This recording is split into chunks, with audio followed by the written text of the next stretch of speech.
In today's episode, we hear from two top leaders of a church describe how they moved from a toxic to a flourishing workplace culture. They describe their staff as having more unity, energy, excitement, and enthusiasm to execute their strategy. Who doesn't want more of that? How do they do it? Stay tuned.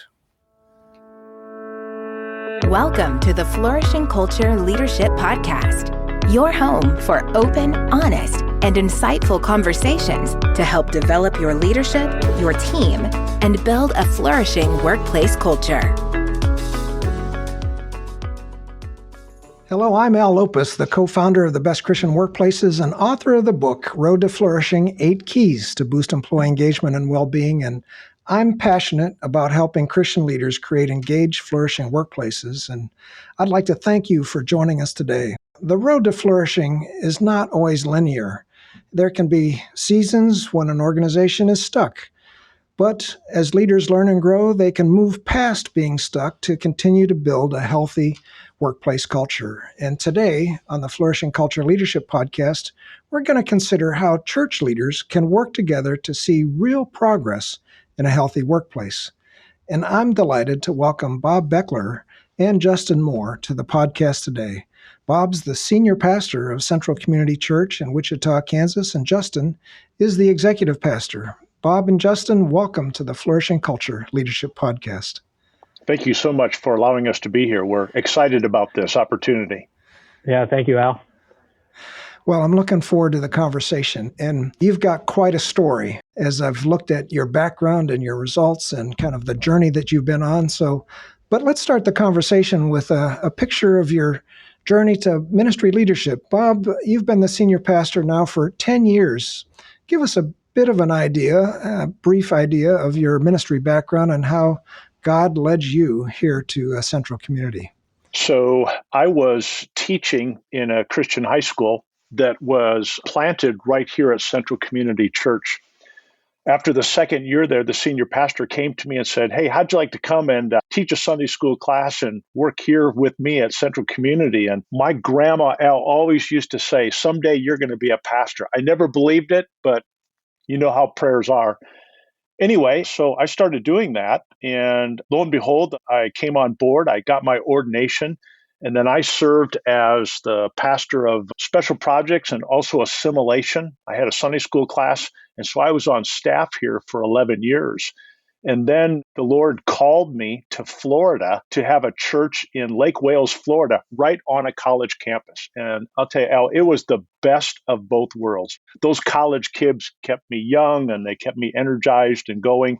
And man, life was really good there. And then all of a sudden, the senior pastor here at Central Community resigned. I was visiting my daughter in Germany, and she was a missionary there with she and her husband. And my daughter said to me, she said, "Well, Dad, what are you going to do when Central calls you?" And I said, "Well, I'll tell them no." And then, boy, as soon as that happened, the Lord started speaking to me. And Al, 1 year from that day, I was back at Central Community, and we are now celebrating our 10th year. So we're so thankful to be back. We love this church, and it's been a great journey. Oh, that's great. Bob, I'll have to say, I think I might be a believer in Christ because of my grandmother's prayers. And she thought I'd be a pastor too, but that didn't quite work out that way. But I'm working with a lot of them, I'll say that. There you go. Yeah, so Justin, how about your background? How did you get started as an executive pastor here? Well, for me, my career, my background was in business. I had spent over a decade in banking. Built teams, led teams, grew teams, strategy, all the kind of things that go along with being in the business world. And at the same time, I was attending Central Community Church. My wife grew up in this church, and so I started attending it with her when we got married. And I had volunteered. I had actually served on our leadership board, our council. Some people refer to it elders, or, it's different in every church, but had the opportunity to serve in that capacity. And so been involved with the church and never thought I would actually work at the church. Never thought that was part of the plan. But one day I was driving home actually, and I felt like God said, "You're going to go into ministry." And the joke is, I said, I almost wrecked my car because I thought, what did I just hear? I'm not going into ministry. Who, me? And my wife and I, we prayed about it for a long time. It was actually in a period where our elder board, our board, you have to step down after a few years and take some time off. So it was in that period that I was not on the board, and we began just to pray through it. And one day, Pastor Bob actually reached out and he said, "Hey, would you be interested in coming into the church world? Have you ever thought about ministry?" And we just kind of laughed about it. And I said, "Well, you'll never believe what God told me several months ago. We better meet. We better talk about it." And that's kind of the history behind it. And before long, I had left the business world and transitioned into church world. That was about 4 years ago. That's a great story, Justin. Well, I'm looking forward to hearing more about that. But Bob, you'd been at the church for a few years, and then you started working with us back in 2015 as we look back at the records. And, in those early years, there was honestly maybe you could say quite a bit of room for improvement in the health of your culture. And you kept after it. You kept surveying. You saw progress. And then about 4 years ago, we've really started to see some large changes in employee engagement in the church workplace environment. And some of those changes you implemented to move forward involving getting people in the right places. So talk about what responsibilities you decided to keep as a primary role as senior pastor and based on your gifting, and how you decided what responsibilities to pass on to Justin in that executive pastor role. Well, that was a real easy one. I just decided that I was going to bring Justin on, and anything I didn't like to do, I was going to give him to do, and then I would do the things that I love to do. I would say that, if we're honest, our church, our staff, we were toxic, and we were scraping the bottom. I remember hearing Bill Hybels talk, and I know it was something that God ordained, and he talked about how he wanted to have a flourishing culture. And I've been a coach, and so culture has been a part of my repertoire. It's been a part of my vocabulary. And I remember he said these words. He said, it took us 5 years, but he said, we were going to get it done. And there was something in there, Al, that just challenged me. And I thought, I want to be a church that not just sets the bar, but we are the bar. I want to be a church where people can't wait to come to work. I want to be a church where people don't want to go home. I want to be a place where we truly love each other and like each other. And so we began that journey, and it was hard as sometimes. I'm so thankful for Kerry. And Al, I got to give him kudos because what an incredible guy he is. I've known Kerry and his family for a while, but man, we had some incredible, and I will tell you, we had some tough conversations.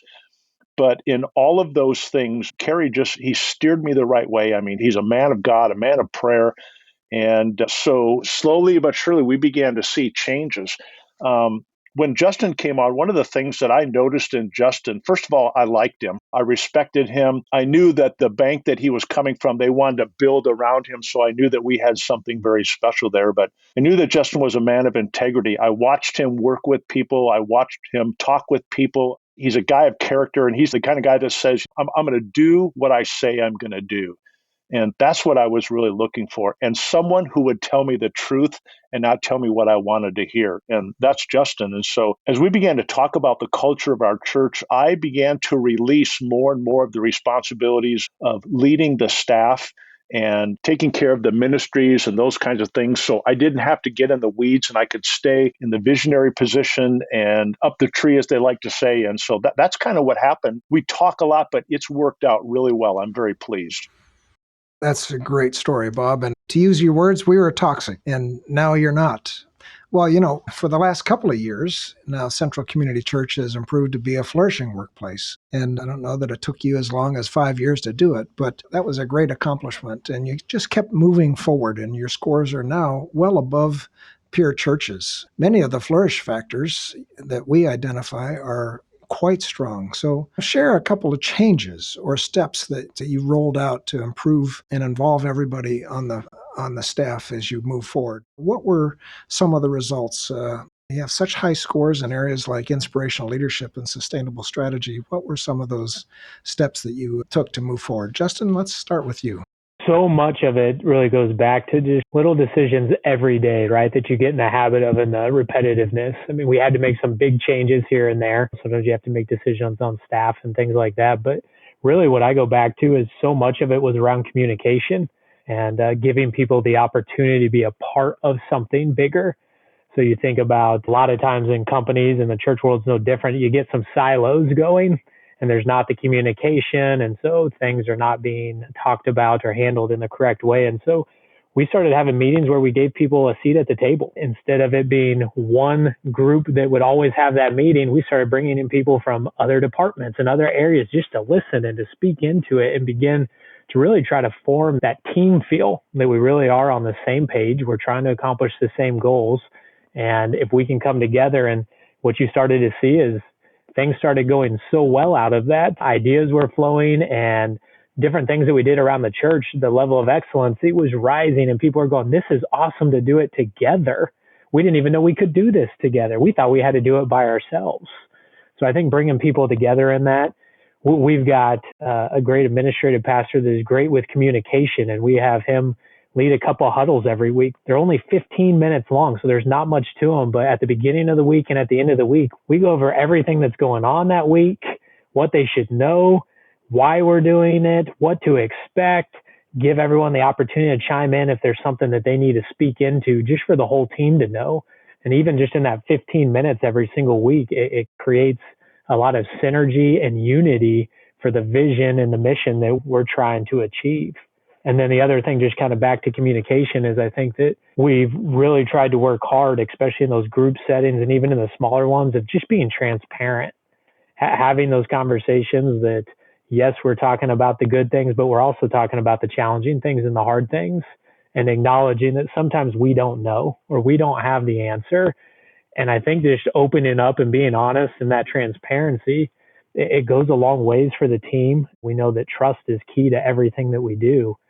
And I think people have appreciated that. And so again, just opening up the conversation so that everyone has a seat at the table and trying to open up the door of communication. There's nothing like sitting around the table and having people participating and coming up with ideas and working synergistically together. I remember I was a turnaround guy in my previous career, and coming in and to a new office that I was going to be responsible for, and asking some open-ended questions, and people sitting around the conference table and nobody said anything. And it's like, oh, we got a ways to go here. But yeah, it sounds like that's what you're talking about. Communication, having these huddles, creating synergy and unity, and helping build trust through transparency. Yeah, great input, Justin. Thanks. Yeah, Bob, anything you'd like to add to some specific steps that took along the way? Yeah, I would say just what you said, Al. I can remember sitting around this huge table and I would ask questions about things and nobody would say anything.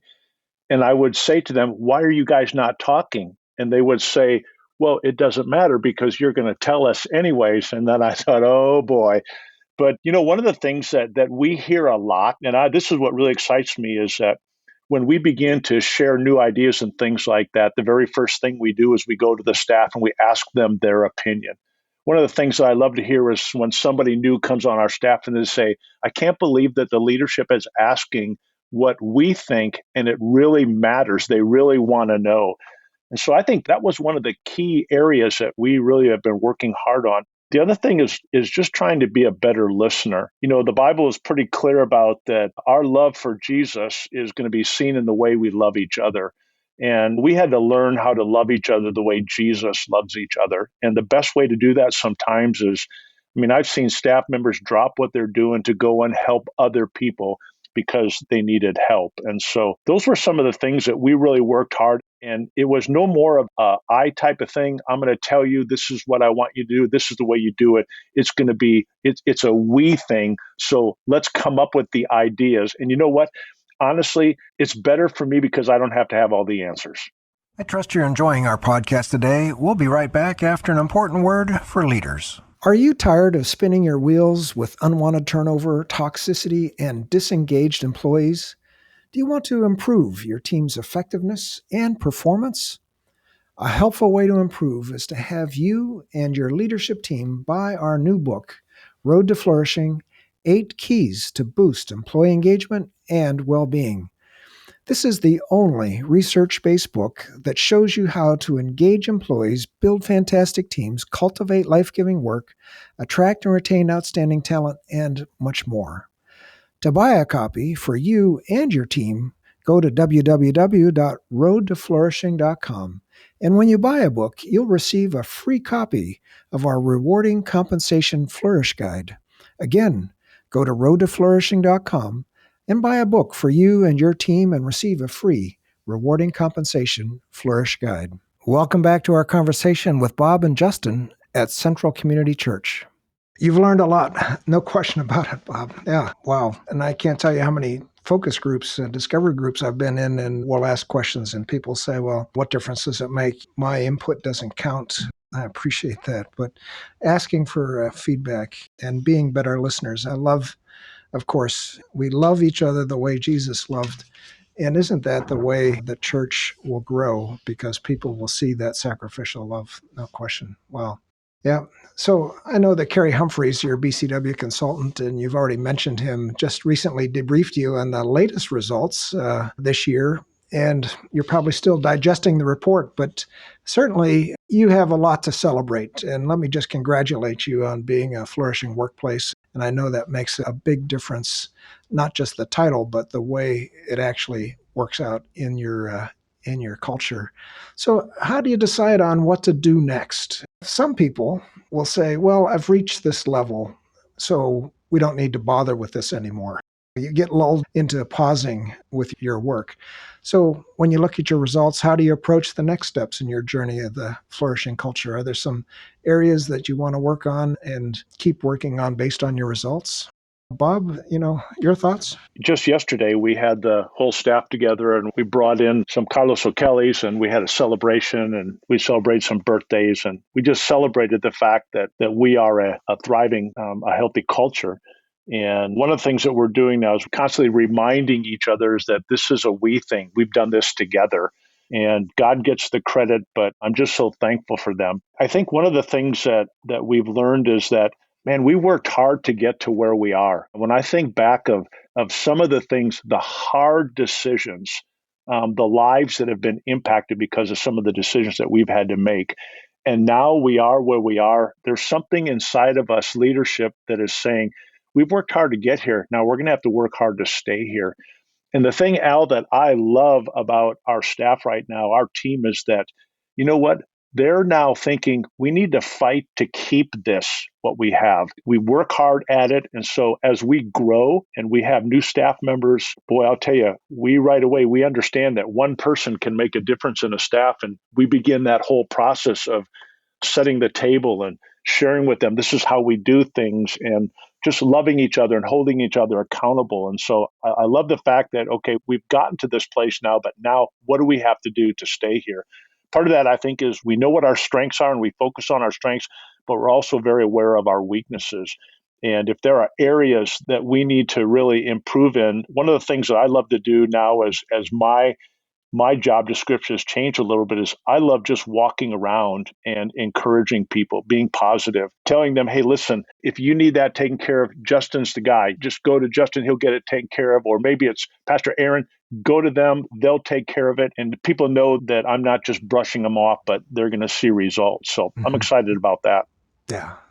Yeah, I love that. That you want to work hard to stay there. You want to fight to keep in that flourishing place because you've worked so hard to get there. I hear that over and over. Justin, how about you? Some of your thoughts? Yeah, I would reiterate some of those. And you mentioned Kerry. And as Bob said earlier, Kerry has been amazing to work with. We are so grateful for him and what he's provided throughout this process. But he's been really good to remind us that we need to take the time to celebrate. We need to really acknowledge and make sure that that is a piece of it. I think the tendency, I know you talked about some people wanting or maybe falling into that trap of, well, we've made it and we can just kind of ride it out.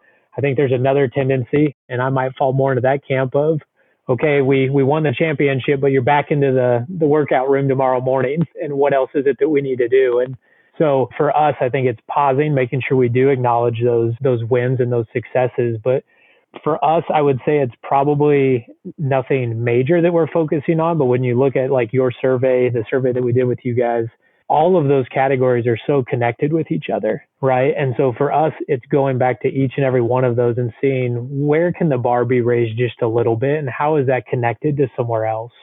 We might be able to improve our strategy, but If we don't communicate it well, that's not going to help. If we don't have the right people that can implement that strategy, we're back in the same place. So they're all so connected that for us, I think once you get to that place where it's flourishing, you get in that place of trying to tweak and continue to improve each one a little bit as you go on.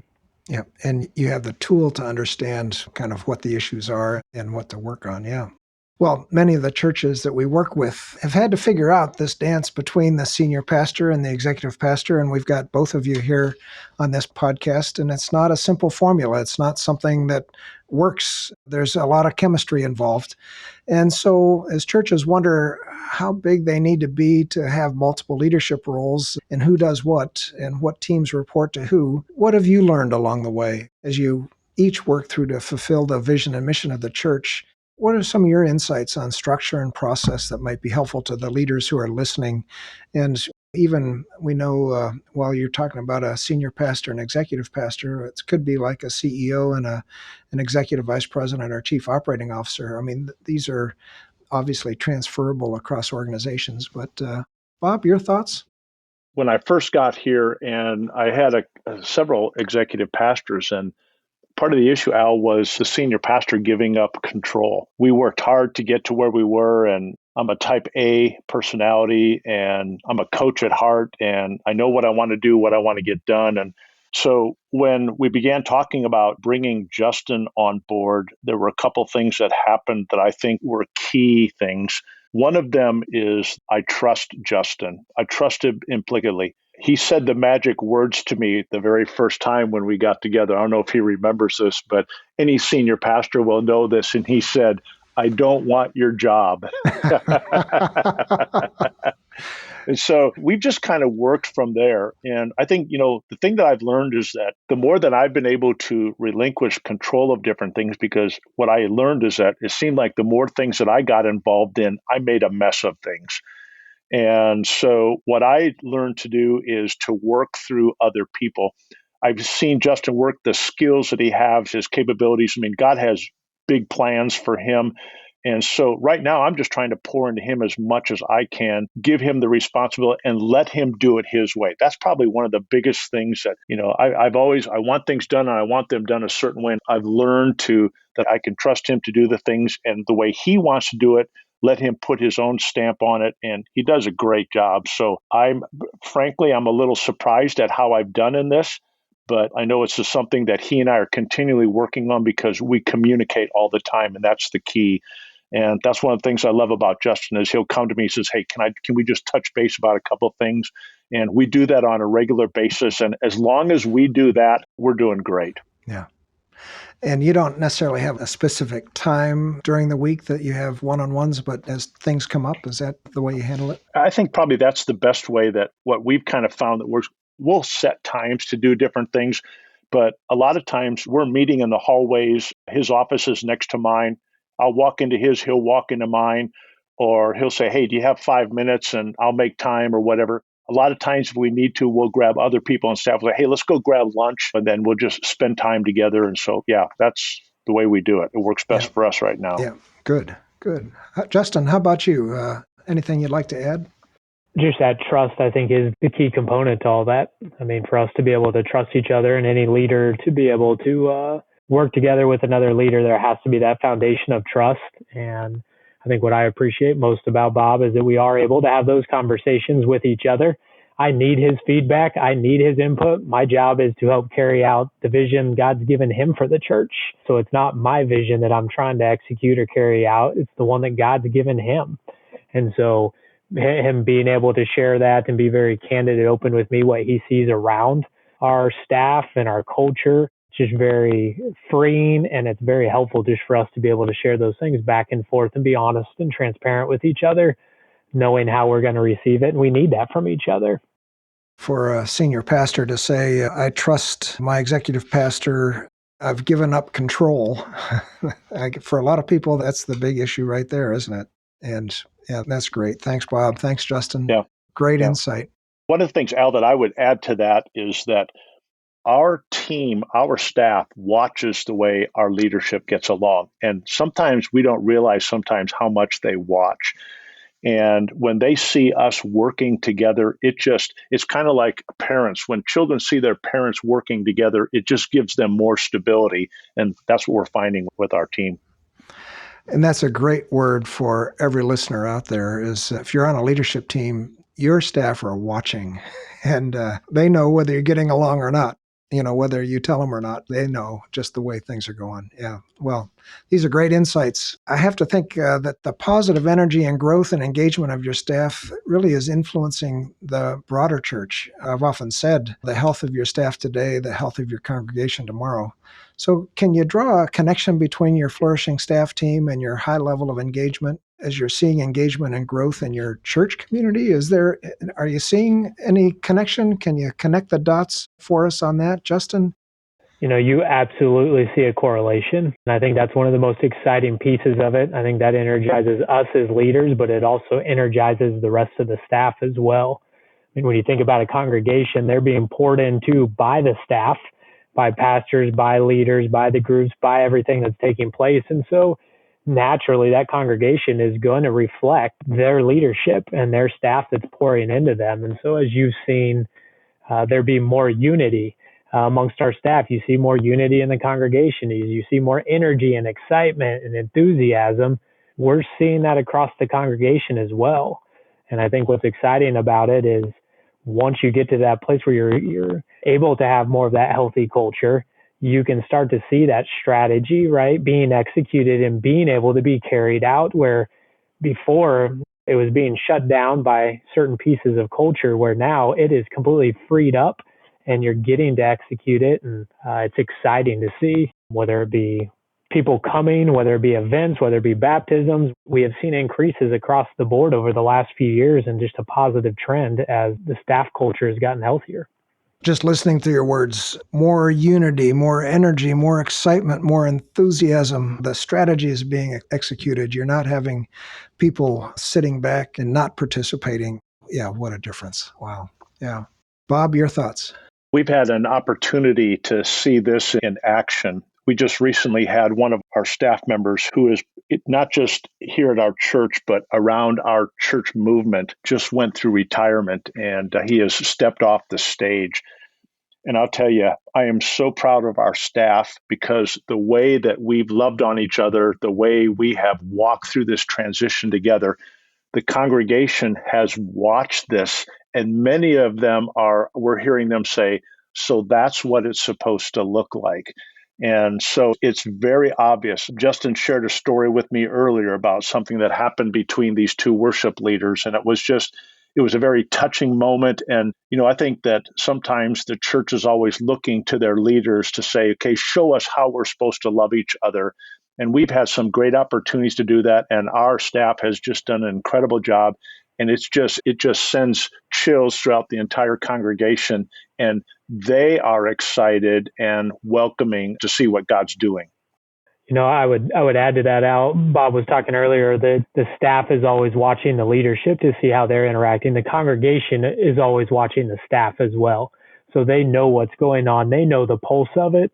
You'd be fooled to think that a staff could hide what was going on from a congregation. They very much know whether those pieces of love and trust and unity and all those things are there.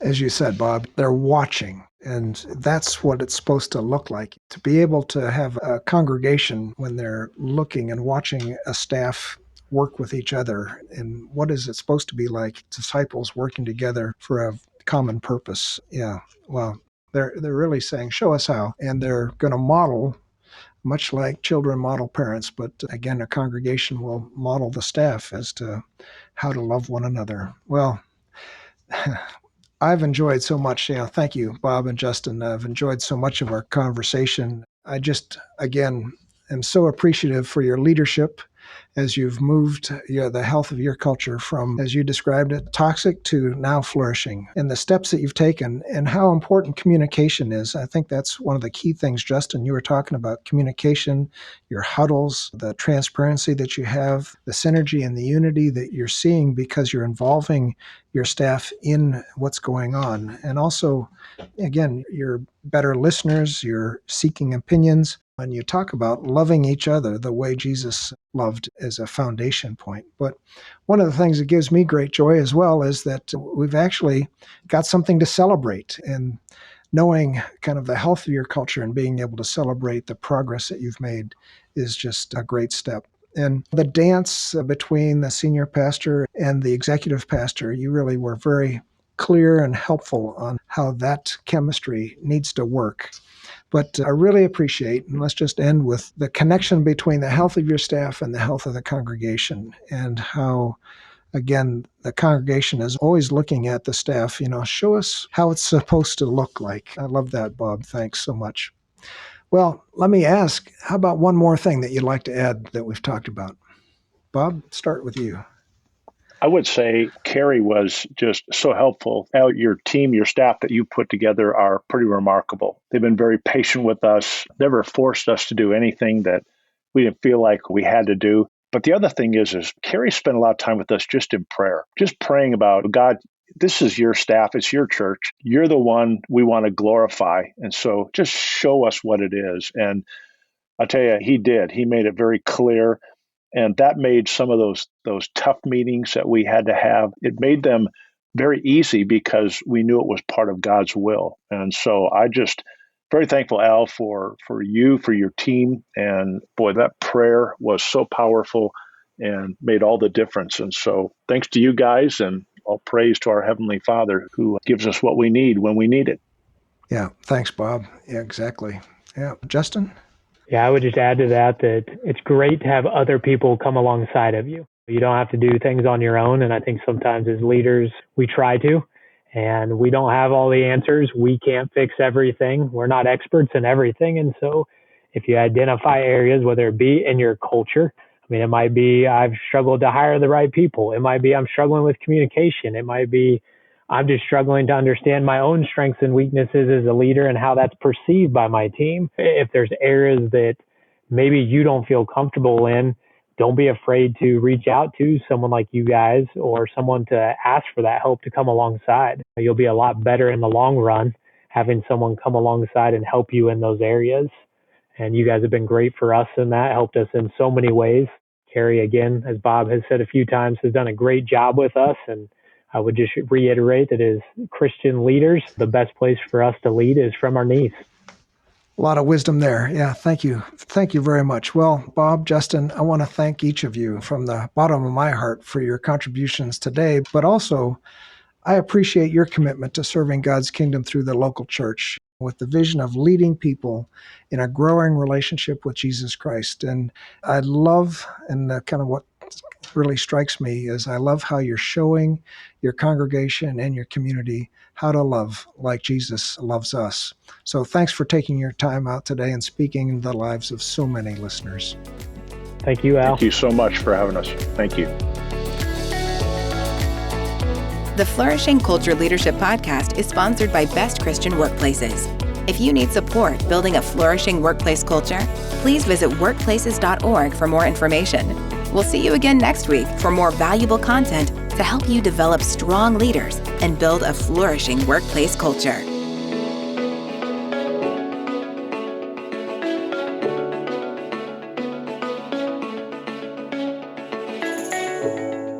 Next week, we'll be talking with an outstanding entrepreneur and an expert on fundraising for Christian nonprofits.